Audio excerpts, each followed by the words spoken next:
নমস্কার বন্ধুরা। তো আজকে একটি ম্যাচিওর লেভেলের আরেকটি বই নিয়ে এসেছি পরিণত মনস্কদের জন্য। হিংস্রতা 44 অধ্যায়। কাহিনী চিত্রনাট্য কৃষ্ণা পেদিরেদালা, বাবা নাম কি, চিত্ররূপ রাজেশ নাগুলাকান্ডা, ঠিক আছে। নন বেঙ্গলের এক রাইটার এবং অ্যাক্টার, ঠিক আছে। যাই হোক, চিত্রশিল্পী ইনি, লেখক হচ্ছে ইনি। হ্যাঁ, জন্মগতভাবে একজন গল্পকথক হিসেবে কৃষ্ণ আজীবন যে কোনো মাধ্যমের সাহায্য গল্প বলতেই ভালোবেসে এসছেন, ব্যবসায় কন্টেন্ট। যাই হোক, তিনি ডেভিলস ওয়ার্কশপ কমিক্সের প্রতিষ্ঠাতা। সিরিজের এটা প্রথম বই, আর এতে প্রাণ প্রতিষ্ঠা করার জন্য বছরের বছর আপ্রাণ করে গেছে তিনি, যাতে চিত্রনাট্য নিখুঁত হয়। আর ইনি হচ্ছে রাজেশ নাগুলাকোন্ডা। ভালোবাসেন গল্প বলা শৈলীটি। যাই হোক, অসংখ্য কাজ করেছেন। কৃষ্ণ, ধর্মের রক্ষক, বুদ্ধ হয়ে গেল। তো এর গ্রাফিক্স, এর কাহিনীটার ব্যাপারে একটু আমি আসছি। ক্রোধ, ঘৃণা, প্রেম, প্রতিশোধ, উচ্চাকাঙ্ক্ষা, শক্তি, সব কিছুরই পরিণতি হিংস্রতা। হিংস্র সত্য কেবল হিংস্রই ডেকে আনে। এ হলো এমন দুটি মানুষের কাহিনী যারা সম্পূর্ণ পৃথক প্রেক্ষাপট থেকে যাত্রা শুরু করেছিল, কিন্তু দুজনের যাত্রাপথ শেষ করে রাস্তায় হিংস্রতার সুদীর্ঘ চিহ্ন রেখে গিয়েছে। সর্বকালের সেরা যোদ্ধা হয়ে ওঠার উচ্চাকাঙ্ক্ষা এই দুই মানুষকে টেনে নিয়ে যায় নিষিদ্ধ অরণ্যে, নিনগুয়ানিতে। এই অরণ্য রহস্য এবং কিংবদন্তিতে ঢাকা। শুধু প্রজন্ম থেকে প্রজন্ম বয়ে চলেছে এক আশ্চর্য কিংবদন্তি, ঠিক আছে। এই অরণ্যের সর্বশ্রেষ্ঠ যোদ্ধা বেছে নেওয়ার জন্য স্বনির্বাচিত ক্ষেত্র যুদ্ধ দেবতা। যাই হোক, এই বইটা দাম 750 টাকা দাম। বইচিত্র থেকে নিয়েছি, এটা অন্তরিক পাবলিকেশন, তো 600 টাকা নিয়েছে, তো 150 টাকা ডিসকাউন্ট। যাই হোক, বইটা আমি ভেবেছিলাম আমার মেন চ্যানেল কমিক্স ওয়ার্ল্ড টকে দেবো, কিন্তু ওখানে দিইনি, এটা পার্ট 2-তে দিচ্ছি। এই হচ্ছে কাহিনী। টোটাল পেজ আছে তোমার 87।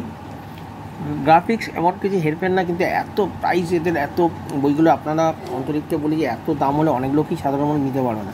এটা আপনি গ্লসি পেপারে করেছেন, আর্ট মোটামুটি ভালো, কিন্তু মানে সেই হিসেবে গ্রাফিক্স সেই হিসেবে এমন কিছু না। মুখোমুখি দুই যোদ্ধা, মায়াবী এক অরণ্যে মরণাপন্ন লড়াই, এ তাদেরই কাহিনী, দুই যোদ্ধার কাহিনী। দেখো, যুদ্ধ হচ্ছে, পুরোটাই গ্লসি পেপারে করেছে। প্রথমে ভেবেছিলাম 44 পৃষ্ঠার বই, কিন্তু 87 পৃষ্ঠার বই। গ্লসি পেপারের প্রাইস ঠিকই আছে মোটামুটি, একটু কম হলে ভালো হতো দাদা, সব থেকে ভালো 400-র মধ্যে হলে ওটা জিনিসটা ভালো হতো। যাই হোক, যে পরিমাণে প্রাইস দিয়ে দেখো যুদ্ধ। তোমরা গ্রাফিক্স দেখো, আমি গল্পের দিকে যাচ্ছি না, তোমরা গল্প আমার থেকে ভালো বুঝতে পারবে, ঠিক আছে। এটা পারলে যদি ভালো লাগে তোমরা ও কিনবে। আমি কিন্তু এখনও গল্প পড়া স্টার্ট করিনি, ঠিক আছে। যেহেতু আমি ক্যারাভান এবং আরেকটি বই ওতে দিয়েছি, তো ভিডিও দিয়েছি বলে আমি এটা আলাদা করে তোমাদের সামনে ভিডিও নিয়ে এলাম। এই দুই যোদ্ধার কাহিনী, এটা তরোয়াল নিয়ে যুদ্ধ। এরা এমনই যুদ্ধ করে, যুদ্ধ করার পর মরার পরে দেখো এর পিঠে ছুরি ঢুকিয়ে দিল, কিন্তু তবুও বেঁচে যাবে। আজ তোমার পালা, ঠিক আছে। যাই হোক, যুদ্ধ করার পর আবার সে বেঁচে যাবে। এই একটা অরণ্যের মধ্যে কেউ মরছে না, দুজনকে লড়াই করছে। এই গল্পটা কেন যে নিয়ে এলো অন্তরিক আমি জানি না। তোমরা দেখো, এটা মানে এইসব গল্পগুলো এমনিতেই গ্লসি পেপারে বইয়ের দাম আজাব, যে পরিমাণে 300-র নিচে কোনো বই নেই, ঠিক আছে। একটু এর গ্রাফিক্স আরও বেটার হলে আরও ভালো হতো।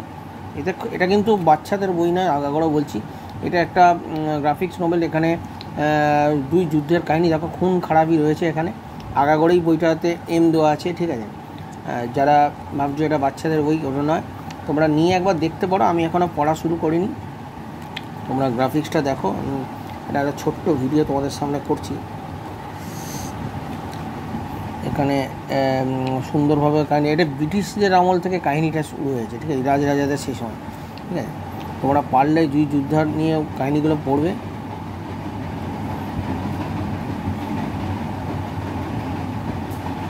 এরকম অনেক কাহিনী আছে, এত খুন খারাপই, ঠিক আছে। এই গল্পগুলোই অন্তরীপে বেশি নিয়ে আসে। আমি দেখছি অন্তরীপে যত বই, ঠিক আছে, সবই মানে খুন খারাপি নিয়ে বইগুলো বেশিরভাগ, ক্যারাভান থেকে আরম্ভ করে, ঠিক আছে। তো আমি ওয়েট করছিলাম মৃত্যুভূমিটার জন্য। তো মৃত্যুভূমি এলে আমি কমিক্স ওয়ার্ল্ড টকেই দেবো, এতে দেবো না। এতে আমি অনেকদিন ভিডিও দিইনি বলে আমি আজকে ভাবলাম একটা ভিডিও করি। ছোট্ট করে একটা ভিডিও করার চেষ্টা করলাম, ঠিক আছে। বইটা আমি নিলাম, আমি নেওয়ার ইচ্ছে ছিল না, কারণ দেখি বইটা কেমন করেছে, ঠিক আছে। নতুন নতুন কমিক্স আসে, আমি নিয়ে আসার চেষ্টা করি। তো পারলে বইটা কিনো, একবার পড়ে দেখো যারা এই টাইপের বই পছন্দ করো। আমি কখনোই বলছি না বইটা খারাপ বা কিছু, কিন্তু গ্রাফিক্সটা আমার মধ্যে এর মধ্যে একটু অত বেটার লাগেনি। তো 10-এ আমি একে 6ই দেবো, ঠিক আছে। গল্প কেমন হবে আমি গল্প পড়ার পরই বোঝা যাবে। যদি নেক্সট বার যদি এর কোনো আসে কোনো গ্রাফিক্সটা আরও বেটার হলে খুব ভালো হতো। যাই হোক, এটা আপনারা যদি পারতেন তো সাদা কালো করতে পারতেন, তাহলে দাম কোনটা কম হতো। যখন এরকম গ্রাফিক্স আছে এটা সাদা কালোই রাখতে পারতেন। যাই হোক, এনেছেন বইটা আমরা নিয়েছি। সবাই পারলে যারা এরকম টাইপের ম্যাচুয়ার লেভেল বই পছন্দ করো, ইউর সাথে বই পড়ে দেখো, আমিও পড়বো। ভিডিওটা ভালো লাগলে চ্যানেলটিকে সাবস্ক্রাইব করে রাখো নতুন নতুন ভিডিও আনার জন্য।